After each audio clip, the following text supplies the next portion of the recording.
labas nyo? Kasi nasa social media naman. yung notaryo. Para nang sa ganun ay... Para malaman ng mga kababayan natin kung ano yung binabanggit natin. Ano yung pinag-usapan Di ba natin? doon sa left side ng dokumento, yung pinakahuli, napipirma ron yung notaryo, merong doc number, page Yes. number, book number, Opo. series of yung year. Yes. Nakastampad pa yun eh. Di yun, ano? Sige po, hinahanap daw po, Pagkatapos, sir. yung sinasabi niya, yung notarial yung notarial details niya, hindi raw siya yun. Opo. Ibig sabihin, si Gutesa, kinuha niya yung stamp na yon, itinatak niya doon sa mismong lugar na kung saan siya magnonotaryo, saan niya kukunin yun kung hindi bibigay sa kanya? Pagkatapos yung dry seal. Yes. Isa pa yun. So, ibig sabihin, si Gutesa pumasok sa kanilang opisina, siyang naglagay ng dry seal. Kung yun ang pagbabatayan natin batay sa kwento nila. Paano magagawa nung Nung Gutesa. Gutesa? Oo. So, ibig sabihin, sila rin ang gumawa nun. Ngayon, kung sino man yung pumirma doon at hindi nga siya, pananagutan ng pananagutan ng abogado Nakapirma. yun.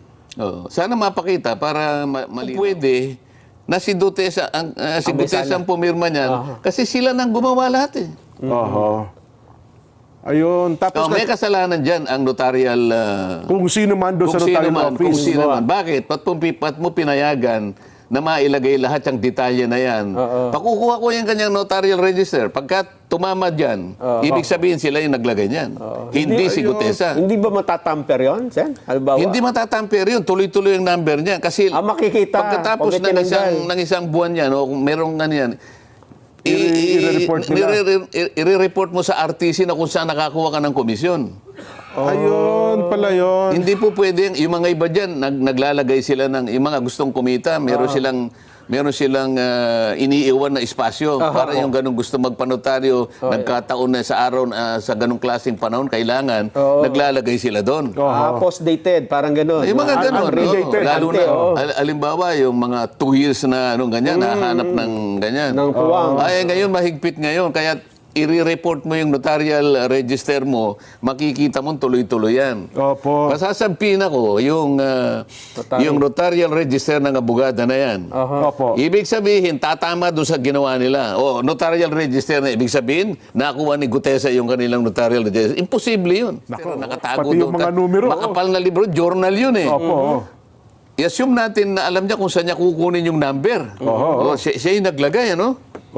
Pagkatapos nakuha niya yung dry seal, at siya yung naglagay ng dry seal. Okay? Di peki talaga, no? Kaya lang sumumpa nga siya. Humarap siya sa komite.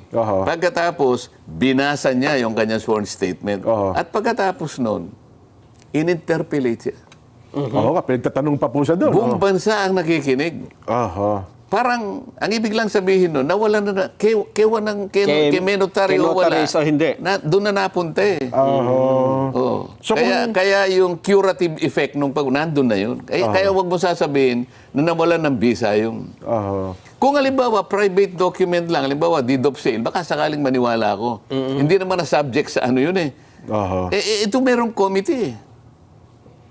Ayun. Di ba? So kung pumunta doon, halimbawa, natapos po siya ng sa kanya pinanotaryo, wala rin diferensya yun, Sen. Natapos siya, walang notaryo, sinabi nyo, pwede ba yung statement mo, ipanotaryo nyo after nung siya humarap sa pagdinig? Oo, kung kakailanganin pa. At para lamang lahat ng nagdududa masatisfy kahit hindi na kailangan. Sige, panotaryo nyo uli. Wala namang problema kung panotaryo mo. Hindi nyo kami ng konting background. Paano ba napunta sa inyo si Gutesa? Kasi parang ang dating, witness nyo eh. Pwede ba natin doon simulan, Sen? Kasi parang witness ni Sen Dante Marcoleta. Parang Hindi, ganun po ang dating. narinig naman ninyo. Buong Kapuluan nakarinig ng... ako'y tinawagan ng aking kaibigan. Kilala naman ninyo isa sa mga kaibigan ko, si Mike Defensor. Okay po. Ayon sa kanyang paliwanag, itong naging witness na ito, matagal na niyang tinatangka na makausap niya ako. Lamang sa dami ng ginagawa natin dyan, hindi ko mapagbigyan talaga. Pero maliban doon, may mga iba pang mga personalidad. Okay. Na ginawan ko rin ng paraan na sana makontak din yung mga yon. Kaya lang, yung mga nauna ay hindi naman kaagad nagbigay ng pahayag na makikipagkita. Okay, opo. Ngayon, itong mga huling grupo na ito na nagsasabi, wala nga akong panahon sabi ko kay Mike Defensor. Lalo na ngayon, sabi ko, mag-aalas 2 na ng hapon. Mamayang alas 3, sabi ko umpisa ng aming session. Opo. Hindi kanya, siguro tingnan mo lang kasi meron siyang pakikita sa yung parang draft ng kanyang salaysay. Tungkol saan? Tungkol sa pinag-uusapan nyo doon sa Blue Ribbon Committee. Ano po ito? Lunes po ito? Martes? O this week lang po ito? Yung The day before. kailan ba kami nagkaroon ng huling pagdinig? Kahapon. Thursday po kahapon.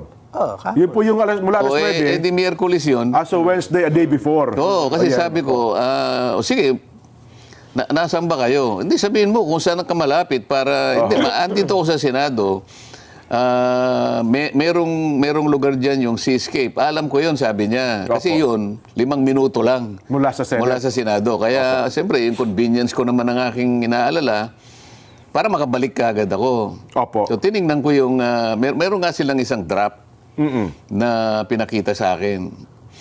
Ngayon, tinitingnan ko sa aking palagay, talaga baka akong sarili mong gawayan. Kasi yung ibang mga pagkakatagalog kasi, pasensya na po kayo kanya, hindi po ako Tagalog, Bisaya po ako. Taga saan ka baka ako? Masbate. So, ang Masbate, Jen, Nelson, ay parte ng Bicol Region. Ngunit, po. ang salita doon, ang prevalent na salita is Bisaya. Opo, halo yung Bisaya at Bicol. Pero okay lang, sabi ko, naiintindihan naman yan. Maliban lang yung spelling, pakicorrect nyo na kasi mga spelling naman, mali-mali. Yung iba, hindi naman marami. Yun lang ang nasabi ko. O sige ka, kung hindi ako magtatagal, sabi ko, Mike, paki-assistin nyo na lamang siya na ma-finalize yan kung... Kasi drop lang So ito rin po yung si Orly. Si Master Sergeant Orly po yung Oo, tinutukoy niyo. nandun siya. Okay, opo. Nandun naman si Mike at saka yung ibang mga kasama niya. Ang requirement ko lang, sabi ko, siyempre, pandagdag naman na Kumpiyansa sa inyo. kumpiyansa sa akin yun. Ipanotaryo nyo naman. Para hindi lang yung dinala nyo sa akin, walang notaryo. Bagamat alam ko naman na harap siya sa Blue Ribbon, hindi mo naman may iwasan na susumpa siya doon.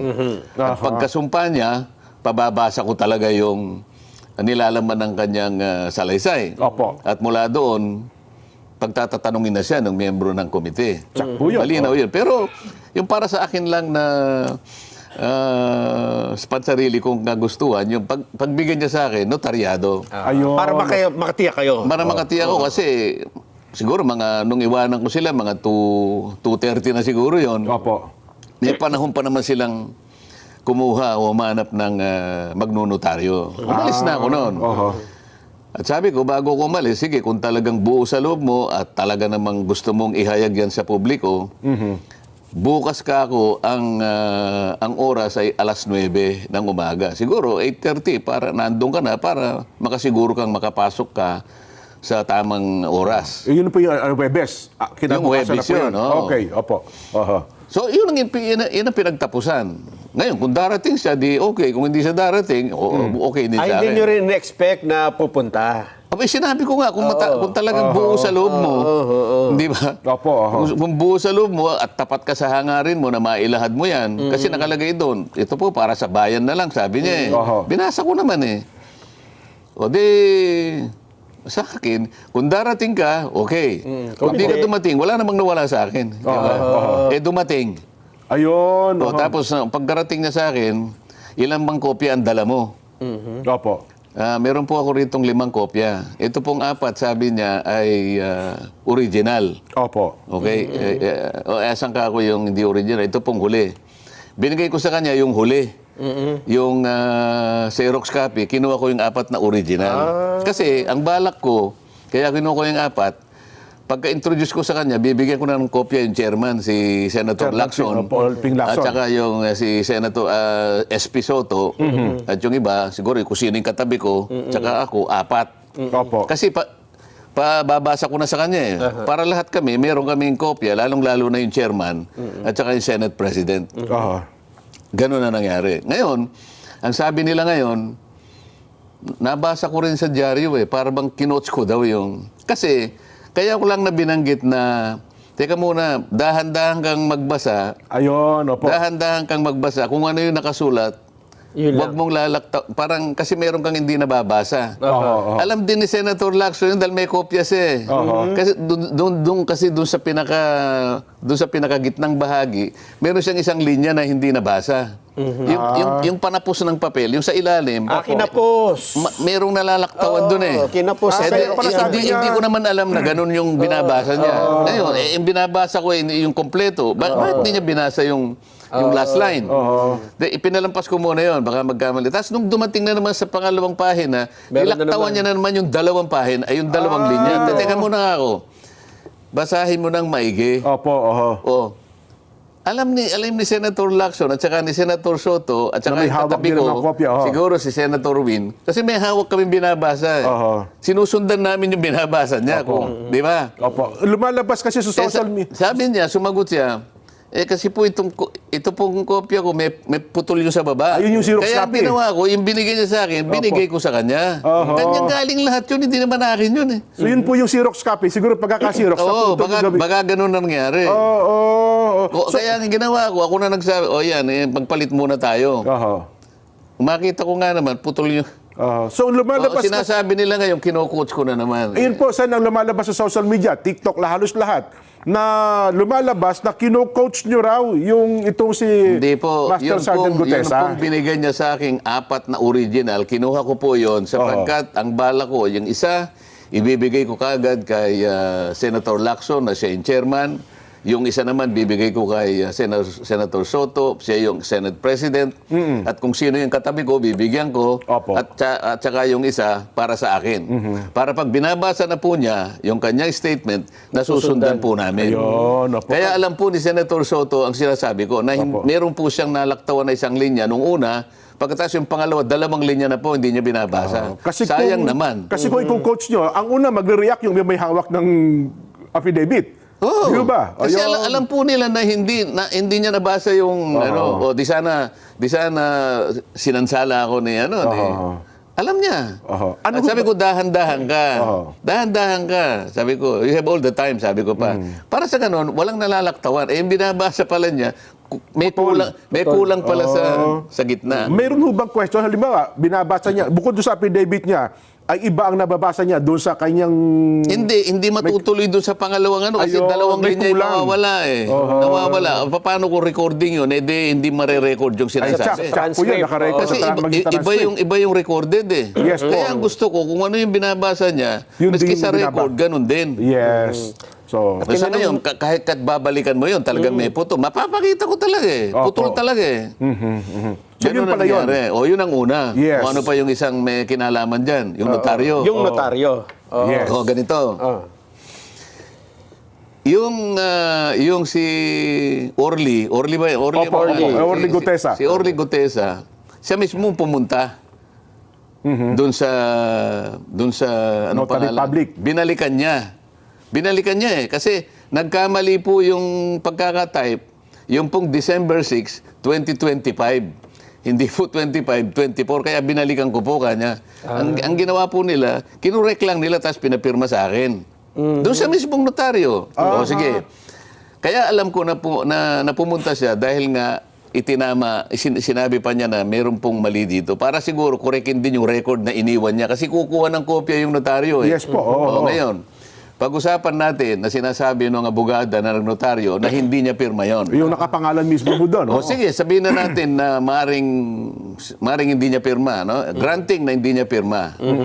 Ngayon, sino ang maglalagay doon sa kasi yung notaryo sa bandang baba, merong nakalagay doon doc number, Opo. page number, Yes. book number, series of 2025.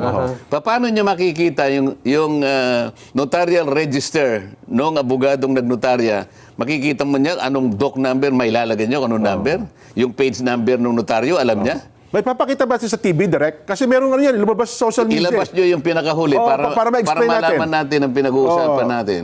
Direct, pakilabas nyo. Kasi nasa social media naman. Nasa, yung notaryo. Para nang sa ganun ay... Para malaman ng mga kababayan natin kung ano yung binabanggit natin. Ano yung pinag-usapan Di ba natin? doon sa left side ng dokumento, yung pinakahuli, napipirma ron yung notaryo, okay. merong doc number, page Yes. number, book number, Opo. series of yung year. Yes. Nakastampad pa yun eh. Di yun, ano? Sige po, hinahanap daw po, Pagkatapos, Sen. yung sinasabi niya, yung notarial yung notarial details niya, hindi raw siya yon. Opo. Ibig sabihin, si Gutesa, kinuha niya yung stamp na yon, itinatak niya doon sa mismong lugar na kung saan siya magnonotaryo, saan niya kukunin yun kung hindi bibigay sa kanya? Pagkatapos yung dry seal. Yes. Isa pa yun. So, ibig sabihin, si Gutesa pumasok sa kanilang opisina, siyang naglagay ng dry seal. Kung yun ang pagbabatayan natin batay sa kwento nila. Paano magagawa nung Nung Gutesa. Gutesa? Oo. So, ibig sabihin, sila rin ang gumawa nun. Ngayon, kung sino man yung pumirma doon at hindi nga siya, pananagutan ng pananagutan ng abogado Nakapirma. yun. Sana mapakita para malinaw. Sige po. Alam ko meron tayo yan eh. Habang hinahanap Sige, yun, sige. Oo. ano ang implication, anong epekto noong hindi pala, halimbawa lang, for the sake of argument, na hindi talaga notarized yung peke, yung pagkakanotaryo. Ano ang epekto nun dun sa Granting. salaysay? Opo. Ang magiging epekto niyan, wala na. Bakit? Kasi subsequent to that event, si Gutesa humarap sa komite. Humarap sa Blue Ribbon Committee at siya'y pinasumpa. Okay. At doon ay binasa niya yung kanyang sworn statement. Okay. At pagkabasa niya, pinagtatanong siya. Sa makatwid, kahit na walang notaryo yon, Okay. Okay. kahit walang notaryo yun, hindi nawala yung saysay ng kanyang deklarasyon. Kasi sumumpa siya doon eh. So, kung titingnan mo ngayon, parang yung kung tatawagin yan sa legal term, surplusage, sabi nila. Surplusage. Ibig sabihin, with or without that, nananatiling balido Yung kanyang yung salaysay niya. Dahil nga, sa katotohanan, na sumumpa siya. Sumumpa siya sa harap ng Blue Ribbon Committee. Nanonood ng taong bayan nung mga sandali na yon, di ba? Tama po. Hindi lamang ibinigay yung mismong sworn statement, ito ay pinabasa namin.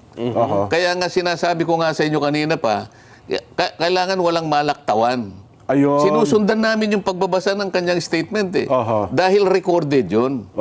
Recorded yun. Paano kung halimbawa, tingnan natin ang record, yung isang linya nawala. Pagkatapos sa susunod na linya, wala na naman. Kulang-kulang yung binasa niya. Magkakaroon ng problema doon. Ayun. Kaya ako pinaulit sa kanya. Ulitin mo, dahan-dahan ka lang. Para recorded. Sa kanya yun, salita niya yun eh. Ito sa ano to? Okay na raw. Ipakita natin sa telebisyon yung binabanggit o yung dokumento. Hindi, yung pinakahuling, Yung sa huli. yung huling pahina, last nandun page. yung... May pirma. Ayun. opo. Ilaki mo nga yun. Ayun, merong nakalagay, doc number. Opo. Ano Sinumpaan at nilagdaan, Hindi yung doc number nasa Doc baba. number 255. Oh. Doc number 255. Paano makukuha Page number 54. nung ano yung yung 255. number ng document? Kasi makikita mo sa notarial register, susundan mo yun eh. Ang pinanggalingan mo siguro 254. So ngayon sa kanya 255. Page At number.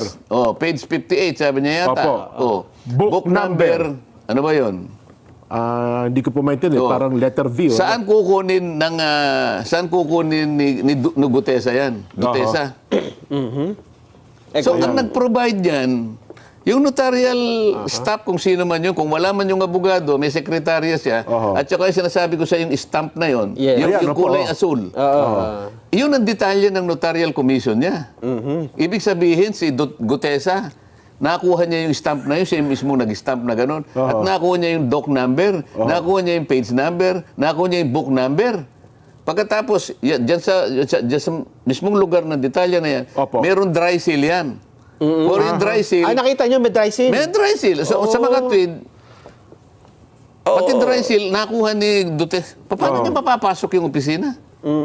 Yun daw pong Kung pirma. sasabihin niya na hindi niya pirma, nasa sa kanya yun. Ayun. Pero, hindi po pwede na si Duterte ang pumirma niyan kasi sila nang gumawa lahat eh. Ayun. Tapos May kasalanan dyan ang notarial... kung sino man doon sa notarial kung office. sino man. Bakit? Ba't mo pinayagan na mailagay lahat yung detalye na yan? Pakukuha ko yung kanyang notarial register. Pagka tumama dyan, ibig sabihin sila yung naglagay niyan. Hindi si Gutesa. Hindi ba matatamper yun, Sen? Halimbawa, Hindi matatamper yun. Tuloy-tuloy yung number niya. Kasi makikita. pagkatapos Pag tinanggal. ng isang buwan yan, o kung merong ano yan, I-report nila. i-report mo sa RTC na kung saan nakakuha ka ng komisyon. Ayun pala yun. Hindi po pwede yung mga iba diyan naglalagay sila ng yung mga gustong kumita, meron silang iniiwan na espasyo para yung ganung gusto magpanotaryo, nagkataon na sa araw sa ganung klaseng panahon kailangan, naglalagay sila doon. Post-dated, parang gano'n. Yung mga ganun, unrelated. lalo na, Oo. alimbawa, yung mga 2 years na anong ganyan, nahanap ng ganyan. Ng puwang. Ay, ngayon, mahigpit ngayon. Kaya, i-report mo yung notarial register mo, makikita mo tuloy-tuloy yan. Opo. Pasasabihin ako, yung notarial register ng abogada na yan. Opo. Ibig sabihin, tatama doon sa ginawa nila. O, notarial register na ibig sabihin, nakuha ni Gutesa yung kanilang notarial register. Imposible yun. Nako, oh. Oh. Mamumroblema pa pala yung petetsya na yun pagka nagkataon. Baka akala niya hindi siya subject to disciplinary action. Oho. Oo. Kaya kung sasabihin niya, okay, hindi ko pirma yan, maaari. Pero ikaw ang nag-facilitate para yung notarial details mo at saka lahat ng nakalagay doon, doc number, page number, book number, walang kinalaman yung Gutesa na yun. Kahit kailan hindi niya makikita at hindi niya alam kung saan niya kukunin yun. Maliban ako, sinabi yung sandali yan, nakugub ang kanyang opisina, no? Oh, imposible naman yun. Imposible. At halimbawa, Sen, may nakapanood dyan at dyan din nagpanotaryo. Nako. At ipakita, dyan ka tumi nagpapanotaryo, yan talagang pumipirma. Oho. Yari yung Si law Atty. office na yan. Talagang gagawin natin dyan, para makita yung katwiran dyan. Yung notarial register, pasasabpi na natin. Ayun. Makikita mo, para ko nang nakita, tatama do sa page number, doc number, page number, book number. Yung tatlong yun. Kasi yung series of, yung year lang, madali naman yun, 2025 eh. Pagka sinabing nawawala po, bigla nawala. Si Bala na kayong gumawa ng conclusion. So, kabida natin, halimbawa, talagang yung pirma doon, kasi meron siyang pirma eh. Kung hindi ba nakuha natin ng staff natin? Pagkaraniwan kasi yung mga staff, kasi kung minsan wala yung basta Wala yung abogado mismo. i-ano lang sa kanya, Viber mo nga sa akin lang, babasahin ko, kanyang gano'n. Opo, Pag binasa niya, okay naman sa kanya. Oho. O sige, kanya, inotaryo mo. Oho. Pwede pumirma yung mga gano'n ang ginagawa ng iba eh. Kasi kung minsan wala siya doon eh. Hindi naman lagi maghapon yun, nakabantay doon sa kanyang notary. May bayad kasi yun eh. Yes po. Hindi ko na alam ngayon kung magkano yung bayad sa mga notaryo. Oho. Ang sabi ng isang senador, hindi ko na babanggitin, para hindi na kayo mag-away-away, kung mapapatunayang nating peke ang notaryo, mawawalan ito ng bisa at bababa ang kredibilidad ng testigo. Sinabi ng isang senador. Oo. Sinabi niya. Ano yung senador? Abogado, ba yan? Abogado po ito. Senador na abogado? Abogado. Sige po. Oo. So, paano po yun, Sen? Baka siyang bumaba ang kalidad. Kasi, hindi ba niya alam, nandun kami, ewan ko kung nandun siya, no? Pero ang sinasabi ko, sumumpa yung witness. Okay. Okay. Si Gutesa. So ano man yung pagkukulang, halimbawa, aminin na natin kunwari lang, granting na talagang hindi yung pumirma, granting na nakuha ni Gutesa yung pangtatak. Yung, Stamp na meke. Yung stamp. Pagkatapos nakuha pa niya yung notarial register na nakatago Pati yung doon. mga numero. Makapal na libro, journal yun eh. Opo. I-assume natin na alam niya kung saan niya kukunin yung number. Siya yung naglagay, ano? Pagkatapos nakuha niya yung dry seal, at siya yung naglagay ng dry seal. Okay? O, di peki talaga, no? Kaya lang sumumpa nga siya. Humarap siya sa committee. Pagkatapos, binasa niya yung kanyang sworn statement. At pagkatapos nun, in-interpellate siya. Oo nga, pinagtatanong pa po siya doon. Buong bansa ang nakikinig. Parang, ang ibig lang sabihin nun, nawala na, kay notaryo wala. Sa hindi. Doon na napunta eh. So, Kaya yung curative effect nung nandun na yun. Kaya wag mo sasabihin na nawalan ng visa yung... Kung halimbawa, private document lang, halimbawa, deed of sale, baka sakaling maniwala ako. Hindi naman na subject sa ano yun eh.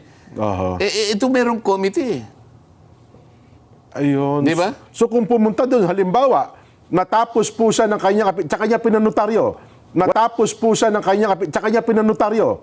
wala rin diferensya yun, Sen. Ano na, natapos siya. Walang notaryo. Sinabi nyo, pwede ba yung statement mo, ipanotaryo nyo after nung siya humarap sa pagdinig? Oo, kung kakailanganin pa. At Para lamang lahat ng nagdududa masatisfy kahit hindi na kailangan. Sige, panotaryo nyo uli. Wala namang problema kung panotaryo mo. Ayun pala ang ibig sabihin noon. Oo. Well, doon Alam mo, hahanapan na lang ng ano. Diyan mo makikita. Hahanapan ng butas. Oho. Diyan po kayo magpakatalino. At ang gagawin kasi diyan, ang lahat, sasabihin nila, tingnan mo si Senator Marcoleta. Opo. Siguro siyang may kagagawan yan eh. Ayun na nga po. Lumalabas na yun. Wala po akong kinalaman. Kasi ang binilin ko sa kanila, kung talagang buong loob mo, at talagang ikaw ay naniniwala na dapat mong ihayag yan, bukas kailangan 8:30, nandun ka na sa Senado. Kasi 9 o'clock ang umpisa, 8:30 kasi ang dami pang pagpasok mo, ang dami mong pipirma, ang dami mo, no? Para makapasok ka, magpakaaga ka ng konti. Oho. Ako naman, nakikipagsapalaran. Kung darating, di darating. Kung hindi darating, hindi dumating.